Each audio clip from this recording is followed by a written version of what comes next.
নমস্কার বন্ধুরা, আমি অঞ্জন আর আপনারা দেখছেন আমার বাগান। বন্ধুরা, সকাল সকাল নতুন একটি ভিডিওতে আপনাদের প্রত্যেককে স্বাগত।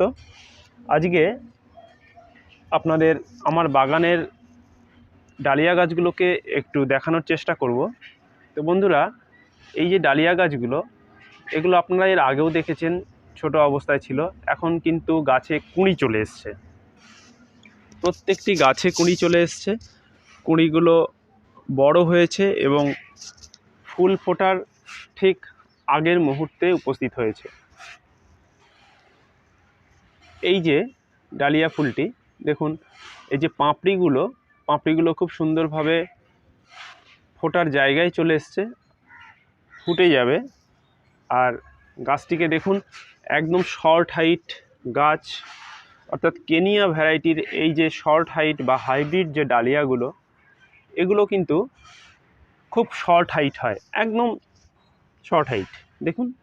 আর এই যে টবগুলোও কিন্তু খুব ছোট, 6 ইঞ্চি টব, মাত্র 6 ইঞ্চি টবে কিন্তু এই রকম ডালিয়া গাছকে করা যায়। সচরাচর দেখা যায়, আমরা যারা নার্সারি থেকে নতুন ডালিয়া গাছ কিনতে যাই, এমন ধরনের ডালিয়া গাছ আমাদের হাতে ধরিয়ে দেয় যে গাছগুলো নিয়ে আসার পরে আমরা টবে বসালে পরে গাছগুলো লম্বা হতে থাকে, লম্বা হতে হতে এতটাই লম্বা হয়ে যায় যে শেষ পর্যন্ত প্রায় এক মানুষ, দেড় মানুষ লম্বা হয়ে যায়। তারপরে দেখা যায় গাছটিতে খুব ছোট্ট একটা ফুল ফুটছে। তাই এই ধরনের ভ্যারাইটিগুলো আমরা নেব না, আমরা নার্সারিতে গিয়ে ভালো ভ্যারাইটির খোঁজ করব, যেগুলো শর্ট হাইট কেনিয়া গ্রুপের ভ্যারাইটি, সেই রকম ভ্যারাইটি নেব। এই গাছটিও দেখুন কত সুন্দরভাবে এর যে গ্রোথটা দেখুন কি সুন্দরভাবে বেড়ে উঠেছে, এবং এই যে মাথায় কিন্তু একটা সুন্দর ফুল এসছে। তো ডালিয়া গাছের এই যে সাইডের যে পাতাগুলো যেখান থেকে বেরিয়ে আসে, মেইন যেটা স্টেম রয়েছে, কাণ্ড রয়েছে, কাণ্ড থেকে এই রকম পাতা, এগুলো তো যৌগিক পত্র, এই যে বেরিয়ে আসছে, এই যে স্টকটা, এইখানটাকে বলা হয় হচ্ছে নোড বা পর্ব। তো এখান থেকে কিন্তু নতুন করে এখান থেকে ব্রাঞ্চ বেরিয়ে তাতে কুঁড়ি আসতে পারে। তো আমরা যদি গাছে একাধিক ফুল পেতে চাই বা অনেকগুলো সংখ্যায় ফুল পেতে চাই, তাহলে এই ব্রাঞ্চগুলোকে রাখলে সেই ব্রাঞ্চের মাথায় একটা করে কুঁড়ি আসবে, এবং এই যে মেইন যে স্টেমটা, তার মাথাতেও কিন্তু মেইন কুঁড়িটা আসবে। এবারে ওই একটি বড় ফুল নিলে পরে আমাদের মেইন স্টেম যেটা রয়েছে, একদম এই যে এপিক্যাল যে স্টেমটা রয়েছে, এই এপিক্যাল পোর্শনটাতে একটাই যদি আমরা ফুল নিই, তাহলে এই সাইডের যে ব্রাঞ্চগুলো বেরোবে সেগুলো আমাদের ভেঙে দিতে হবে, তাহলে এটা বড় হবে, অনেক বড় ফুল হবে। দেখুন, এটা আমি ভেঙে দিয়েছি এবং এই কুঁড়িটা দেখতেই পাচ্ছেন কতটা বড় হয়েছে। তো এই রকম বড় মানের ফুল পেতে গেলে আমাদের এই কাজটা করতে হবে।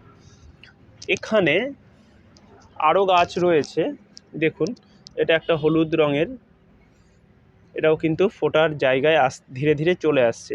এর পাশে দেখুন এটা রয়েছে। তো বন্ধুরা, গাছগুলোকে যদি আমরা এরকম কাঠি পুঁতে দিয়ে বেঁধে দিই, তাহলে খুব ভালো হয়, তাহলে গাছটা একটা সাপোর্ট পায়।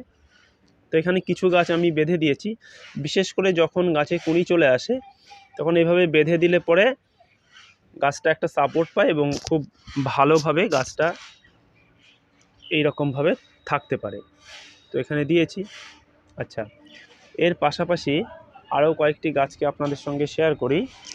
বন্ধুরা, এই ফুলটা দেখুন, এটাও কিন্তু ফোটার ঠিক প্রাক মুহূর্তে, অর্থাৎ ফুটবে, আজকালের মধ্যেই ফুটে যাবে। আচ্ছা, এখানে আরও কিছু গাছ আপনাদের দেখাই। এই যে ফুলটা, এটা কিন্তু ফুটছে। এগুলো সবই কিন্তু এই ছোট 6 ইঞ্চি টবে করা রয়েছে। এই একটা ফুল রয়েছে দেখুন ডালিয়ার, এটাও কিন্তু খুব সুন্দর ফুটেছে। আচ্ছা, এই যে একটা ফুল, এটাও কিন্তু ফুটবে। আচ্ছা বন্ধুরা, এখানে একটু দেখাই, দেখুন এইখানে কিন্তু আমি মানে এই ফুলটার পাশাপাশি এর সাইডের এই কুঁড়িগুলোকেও রেখেছি। তো এই যে মেইন যে ফুলটা, এটা যতটা সাইজে বড় হবে, এই সাইডেরগুলো কিন্তু ততটা বড় হবে না। আপনারা দেখতেই পাচ্ছেন সাইডের যে কুঁড়িগুলো, সেগুলো আকারে ছোট। তো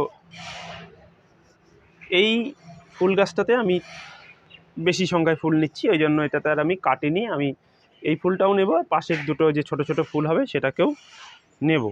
তো এইভাবে গাছ করছি। আর এই মুহূর্তে ডালিয়া গাছে শুধুমাত্র যেহেতু এখন জাপ পোকা এবং সাদামাছি এই দুটো সমস্যা, তাই হামলা 550 এটাকে ব্যবহার করছি সপ্তাহে একদিন করে। এই যে একটা ফুল, এটা একটা অন্য ধরনের ফুল ডালিয়ার।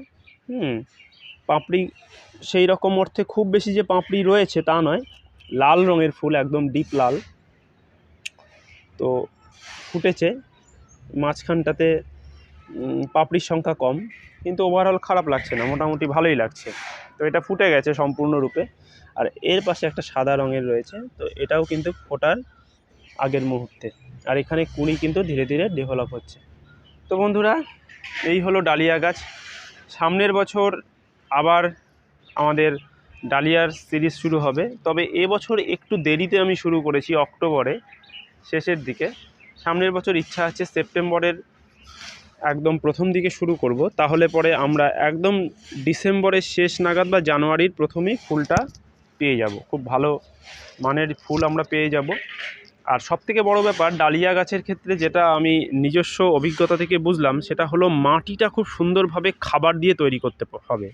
ডালিয়া গাছ খাবার খুব পছন্দ করে, অর্থাৎ হেভি ফিডার। তাই ডালিয়া গাছের মাটিটা আগে তৈরি করতে হবে খুব সুন্দরভাবে। এই ব্যাপারটা আমাদের দেখতে হবে।